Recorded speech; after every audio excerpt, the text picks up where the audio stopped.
So in this course on Langchain for Developers, we're going to walk you through how to use the Langchain open source framework, more specifically the Python package, to work with large language models. Our primary source for large language models is going to be OpenAI, and we're going to use this in Python. We're first going to start off by understanding what Langchain is, understanding a little bit about how large language models work under the hood, and then we're going to start off with a really quick installation and hello world example.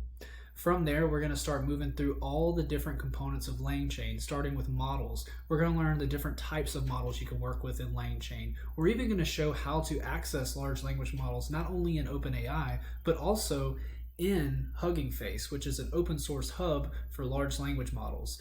And we're going to do all of this in Google Colab notebooks. And Google Colab books have been known for being easy to use, and all you need is a Google account and you can get set up with Google Colab. Next, we're going to move on to prompting and parsing in Langchain. Langchain has a lot of functionality around building good prompts and being able to parse the outputs from our LLMs.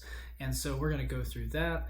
And then we're going to move on to more advanced concepts like memory, chaining, and working with indexes, document loaders, and vector stores, how to maintain the memory for a chatbot, how to chain together LLM calls, and how to work with document loaders and vector stores to build a small recommender system. We're going to end it with Langchain agents.